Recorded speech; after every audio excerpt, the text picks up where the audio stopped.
Salam mahabbah, salam sejahtera kepada semua. Diteruskan perbincangan siri pencerahan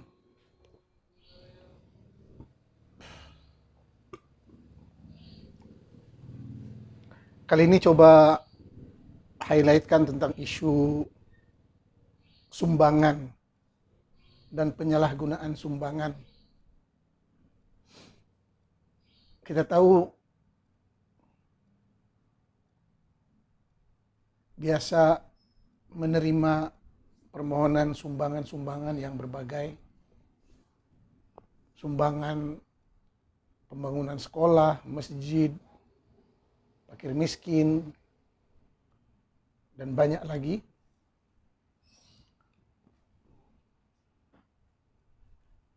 Manusia seperti sifat naturalnya suka kepada harta, tahta, dan wanita. Harta kekayaan, tahta kedudukan, jabatan, dan kenikmatan. Intinya pertarungan hidup manusia di dunia seperti yang kita ketahui semua, perjuangan untuk mencukupi kebutuhan perut dan yang di bawah perut. Sudah menjadi sifat manusia seperti yang digambarkan oleh Al-Quran. Wa innahu lihubbil khairi lasyadid. Wa innahu lihubbil khairi lasyadid.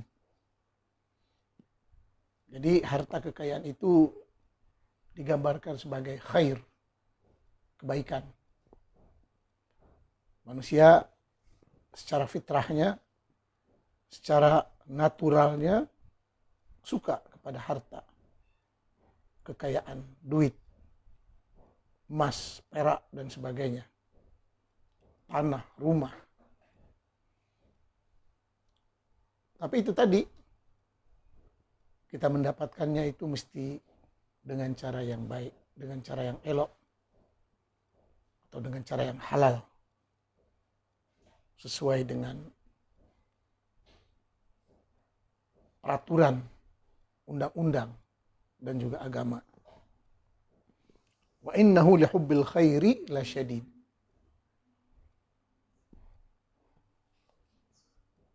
Dan di antara ciri orang yang bijaksana itu, ibadur rahman, walladzina idza anfaqu lam yusrifu wa lam yaqturu wa kana baina dzalika qawama. Kalau membelanjakan hartanya tidak terlalu kedekut, medit, pelit, dan tidak terlalu boros, mubazir, tapi seimbang. Walladzina idza anfaqu lam yusrifu wa lam yaqturu wa kana baina dzalika qawama. Jadi jangan terlalu kedekut, bakhil, pelit, dan jangan terlalu boros, mubazir. Dalam ayat lain disebut wala taghlul yadaka ila unuqika wala tabsutha kullal basti. Jangan terlalu pelit dan jangan terlalu pemurah. Kemudian yang paling penting seperti yang digambarkan oleh Quran, wala tu'tus sufaha'a amwalakum. Wala tu'tus sufaha'a amwalakum. Jangan kamu berikan hartamu itu kepada orang yang sufaha, jahil, tidak mengerti, tidak pandai, tidak bijak, tidak tahu cara mengurus keuangan. Wala tu'tus sufaha'a amwalakum. Jadi begitu jelas sekali manusia yang bijaksana itu mesti tahu cara mencari harta dan kekayaan dan cara menyalurkannya dengan bijak dan tidak gegabah. Ini fenomena minta sumbangan, derma, bantuan, pertolongan, dengan macam-macam lagi istilah. Yang mana kita mesti hati-hati. Itu tadi, jangan terlalu pelit, jangan terlalu boros, mubazir tanpa perhitungan. Dan jangan kamu memberikan hartamu kepada orang yang tidak bijak mengurus keuangan, tidak pandai mengurus keuangan. Oleh sebab itu, seharusnya pemungut-pemungut sumbangan, sodakoh, zakat, ataupun lain-lain, sebaik-baiknya jelas resitnya, jelas kwitansinya, dan jelas rekeningnya. Hari ini semuanya zaman digital.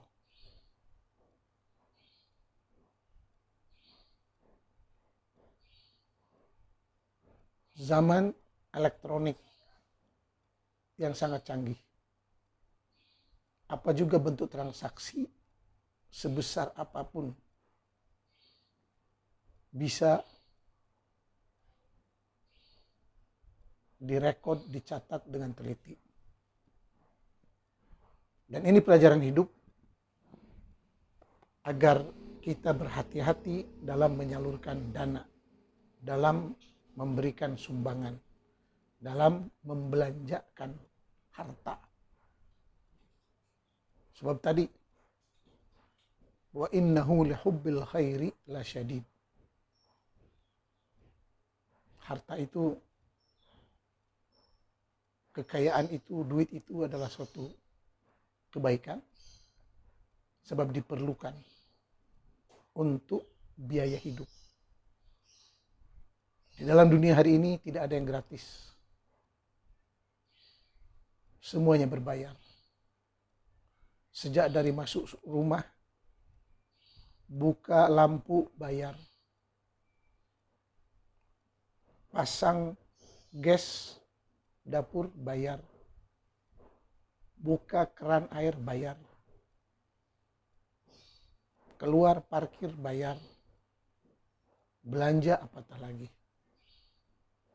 Dan hidup berjalan dengan nomor duit, duit, duit. Kita saksikan dari perilaku rakyat Indonesia secara keseluruhan. Rakyat Indonesia secara keseluruhan begitu mewah, boros, dan tidak pandai mengendalikan keuangan.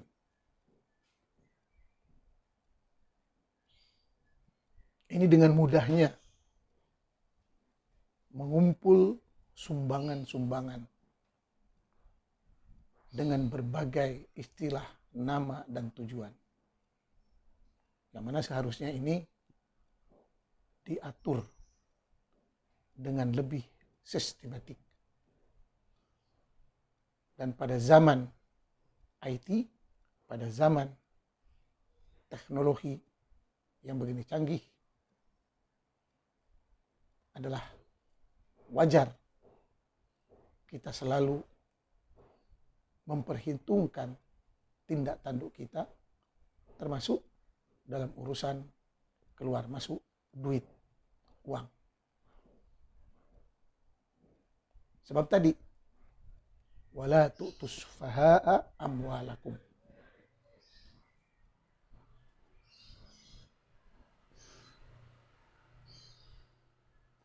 Wala tas'amu an taktubu. Bahkan ada dalam ayat lain lagi, jangan kamu menganggap enteng, menganggap remeh, menganggap mudah untuk mencatat utang piutang sekecil apapun. Apalagi kalau jumlahnya besar. Jadi catatan itu penting, dan hari ini penting terutamanya untuk perhitungan pajak pendapatan tahunan.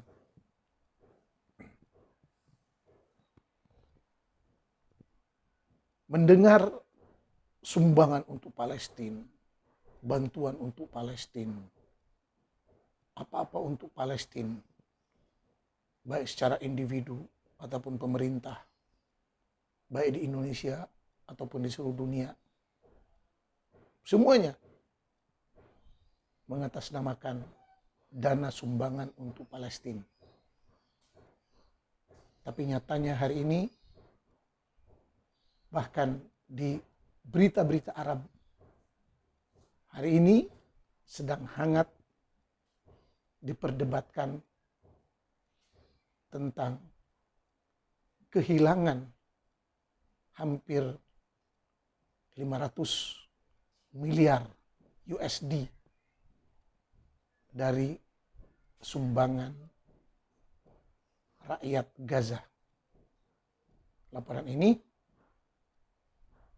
telah disiarkan oleh pihak Hamas.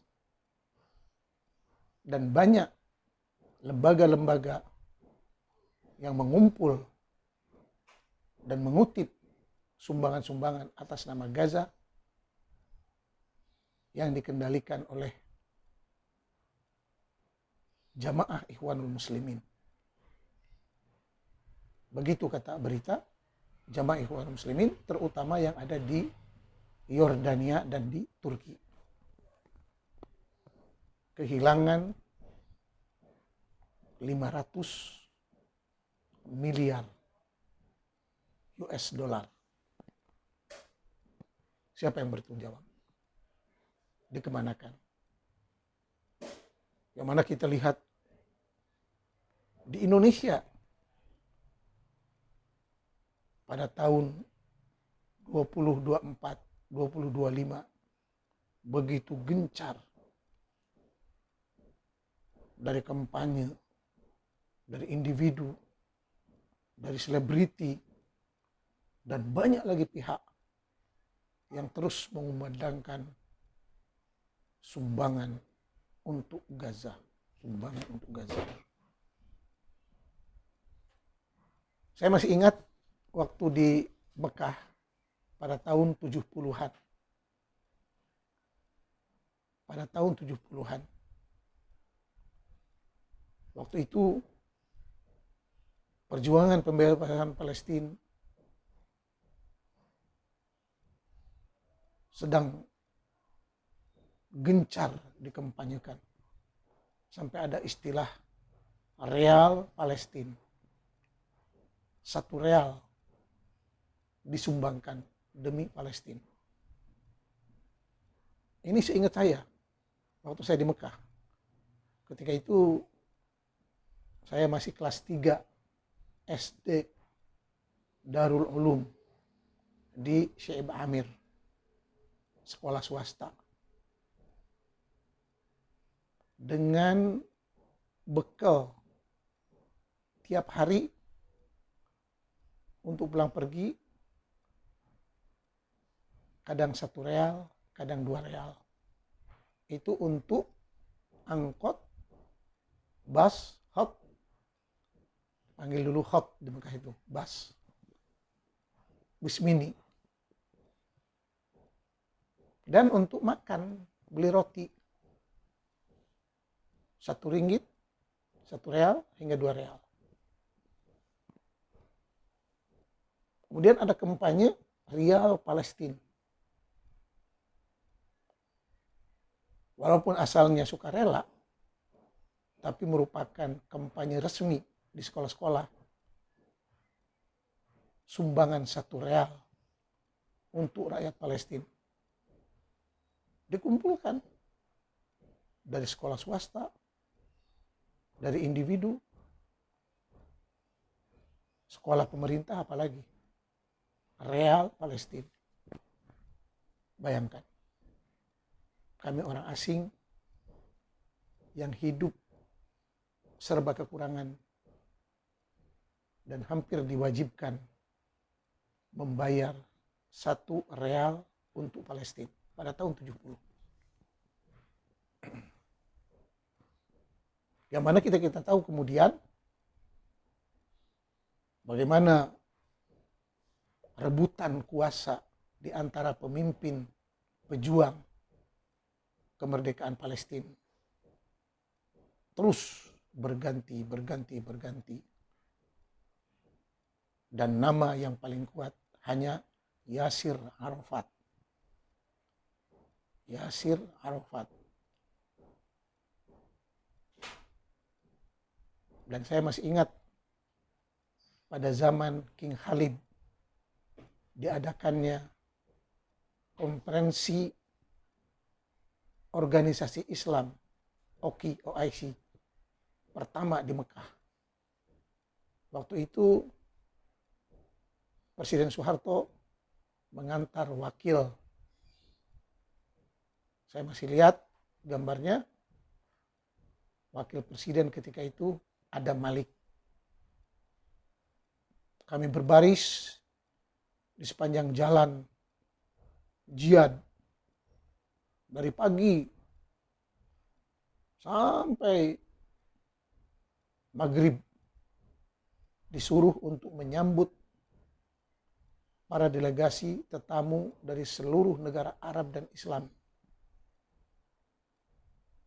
yang menghimpunkan ketua-ketua negara di Masjidil Haram dan diketuai oleh King Khalid bin Abdul Aziz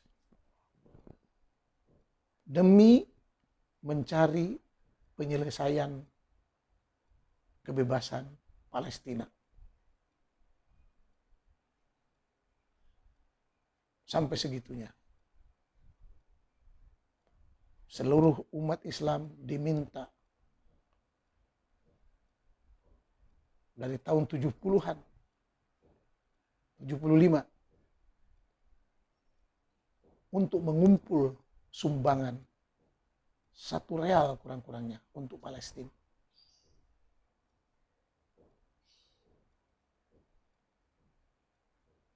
Tapi isu Palestina berlarut-larut dan tidak ada penyelesaiannya. Malahan lebih parah. Makin hari makin parah.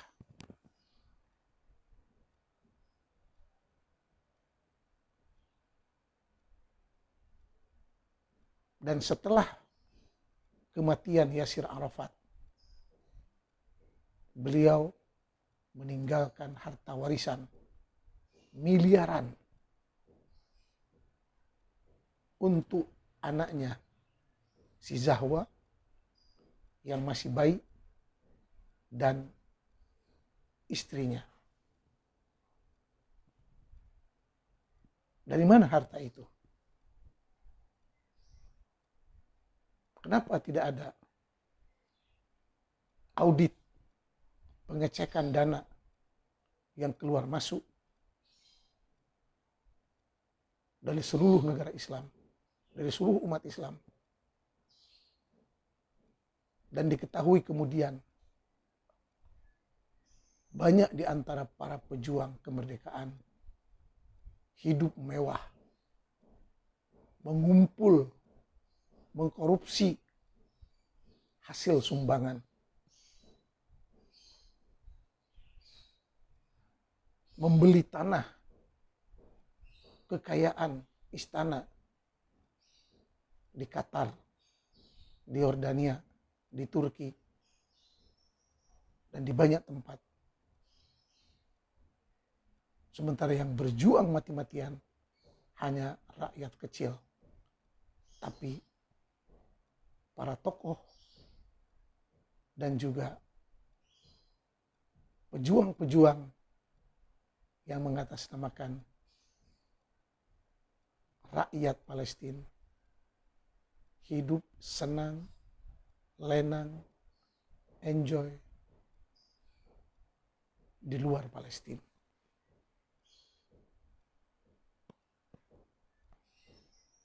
Sampai-sampai banyak yang menyimpulkan bahwa sebenarnya para pejuang ini tidak ingin Palestina merdeka. Mereka sudah enak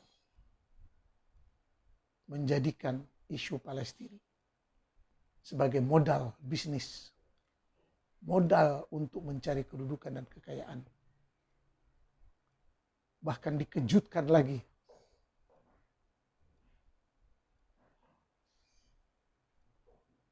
pembangunan tembok pemisah antara negara Israel dengan Palestina, yang memegang proyeknya adalah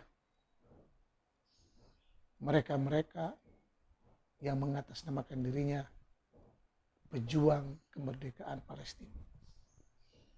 Mereka bekerja sama dengan pemerintah Israel.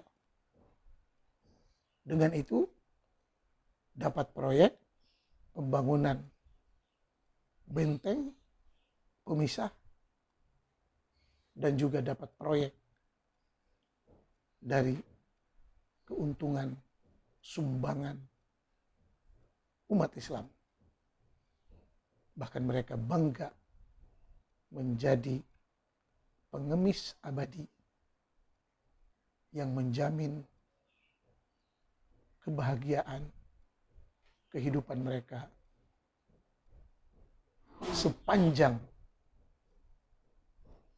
Palestina belum merdeka. Bahkan hari ini ada buku telah terbit 60 tahun perjuangan kemerdekaan Palestina yang penuh dengan drama dan lakonan. Drama dan lakonan. Sittuna aman alal kadhibi wal khida'. Buku telah terbit. Bisa dilihat di Google.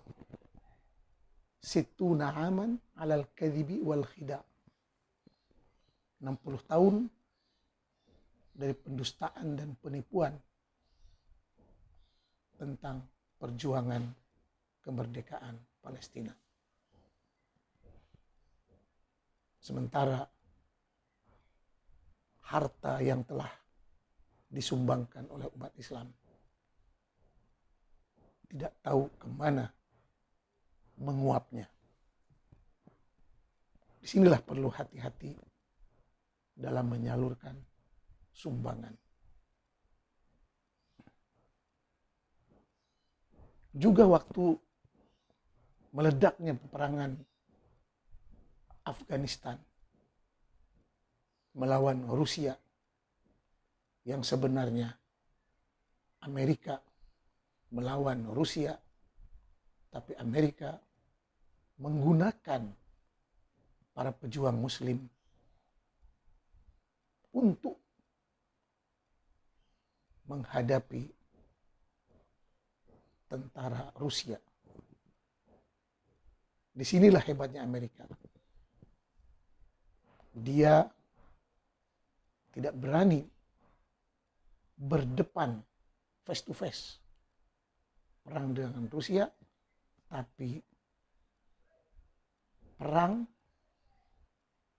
diwakilkan kepada umat Islam, kepada para mujahidin, kepada para pejuang yang haus akan peperangan, jihad, perang suci, membunuh kafir. Seluruh tenaga umat Islam dikerahkan. Kumpulan mujahidin datang dari berbagai negara. Dari orang Arab, dari negara Islam, dari Indonesia,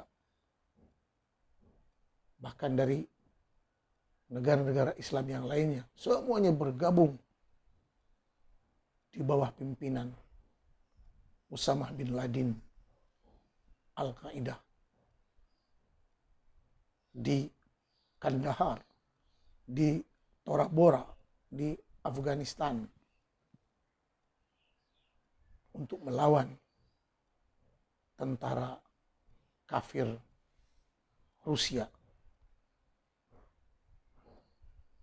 Para pejuang Islam banyak yang tidak tahu dan dikelabui kalau perang ini sebenarnya rancangan Amerika, agenda Amerika, strategik Amerika untuk berhadapan dengan Rusia dan menggunakan para pejuang Islam, tentara Islam, menggunakan harta kekayaan umat Islam dan mengorbankan nyawa-nyawa umat Islam. Bayangkan betapa bodohnya kita dijadikan tumbal, dijadikan korban, dijadikan jebakan mangsa, hilang harta, hilang nyawa, hilang senjata, dan sebagainya.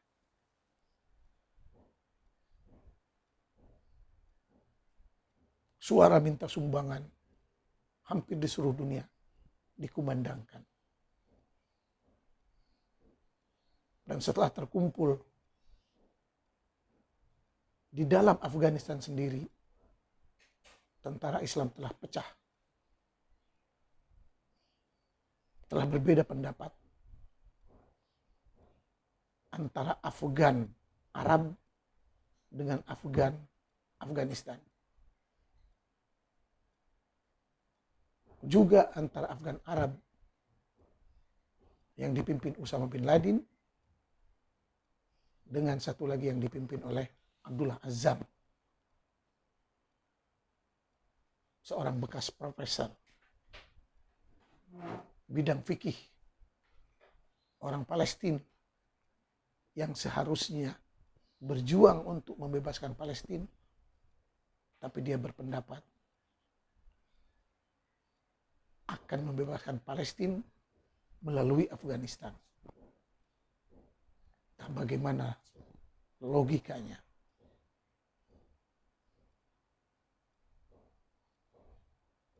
Dua kubu, Abdullah Azzam dengan bin Laden, sempat berselisih pendapat dan berebut tentang dana sumbangan ini. Bahkan diisukan kalau Abdullah Azzam terbunuh oleh sesama kawan mujahidin karena rebutan sumbangan.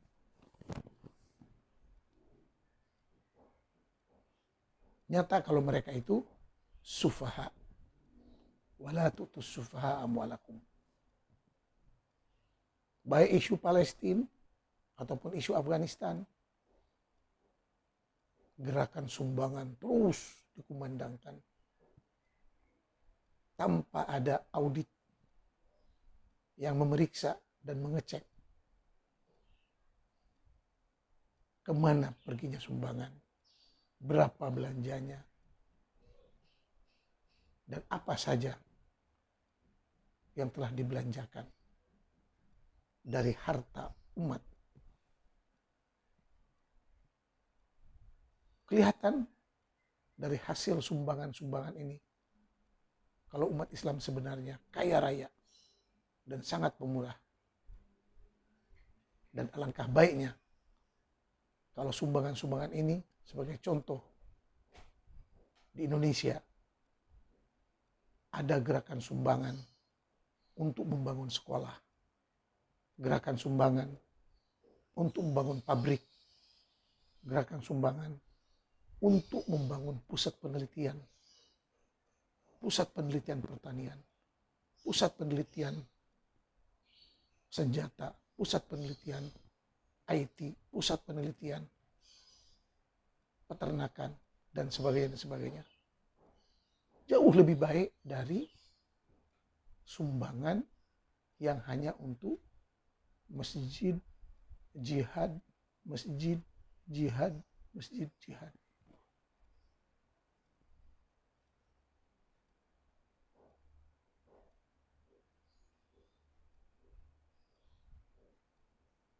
Kita lihat hari ini bagaimana pengurusan masjid itu sendiri selalu bermasalah dan menjadi perdebatan yang sengit. Semuanya berebut untuk menjadi pengurus masjid karena keuntungan sumbangan yang diberikan oleh umat. Begitu juga dengan sumbangan untuk Gaza, Palestina, untuk itu dan ini. Tapi tidak jelas. Pertama, izin mengutip sumbangan. Siapa yang menerbitkan? Kemudian pihak yang menerima. Dan perincian perbelanjaan dari sumbangan itu perlu transparan. Sebab ini dana umat, harta umat.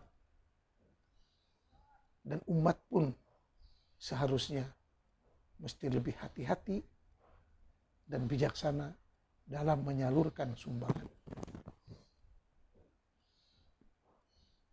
Supaya tidak sia-sia.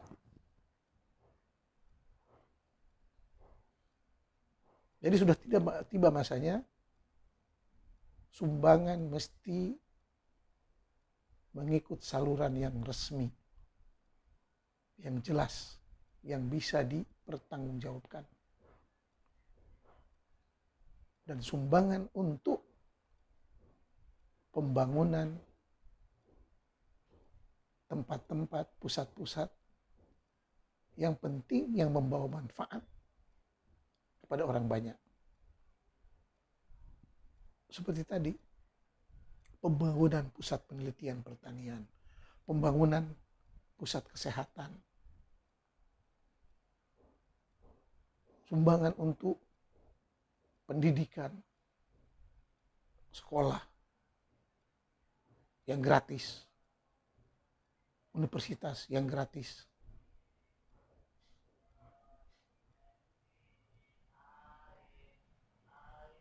Sumbangan dana abadi untuk disalurkan ke mustahik, orang-orang yang memerlukan, yang begitu banyak di kota, di desa, di pelosok. Jangan sampai ada rakyat Indonesia yang miskin, kelaparan, tidak makan, tidak ada rumah. Dari dana itulah bisa digunakan. Hari ini kita melihat sumbangan untuk Palestina terlalu mengada-ngada. Padahal yang sedang dilanda bencana perang bukan Palestina saja. Sebagai contoh, Muslim di selatan Thailand, Muslim di Filipina, Muslim di Uighur Cina, Muslim Rohingya. Ini kalau sesama Islam saja. Di Sudan, di Somalia, di Lebanon, di Nigeria, di Suriah. Itu tidak disuarakan. Tapi yang diulang-ulang tetap Palestina, Palestina, Palestina. Dan hari ini ketahuan. Banyak pejuang Palestina hidup mewah.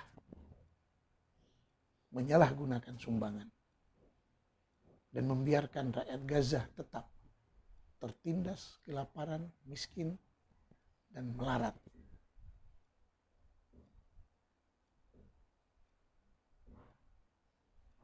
Oleh itu di zaman internet ini kita yang mesti mengambil langkah inisiatif, kesadaran untuk mengatur sumbangan-sumbangan ini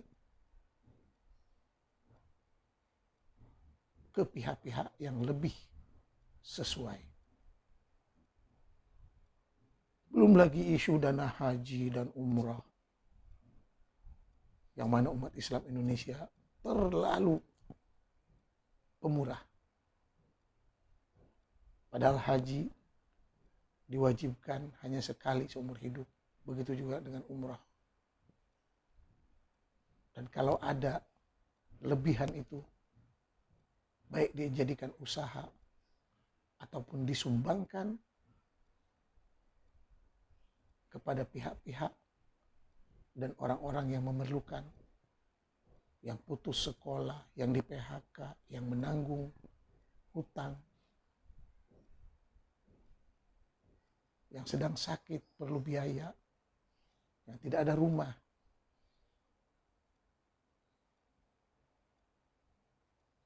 Baik sumbangan, infak, sedekah, zakat. Mesti jelas, kutipannya jelas, dan salurannya pun jelas. Yang mana hari ini dengan mudah kita bisa mengesan, mengenal pasti saluran penerimaan sumbangan dan juga pengeluarannya. Kalau tidak mengikut sistem yang baik, tidak mengikut peraturan yang baik, maka jangan sekali-kali menyalurkan sumbangan.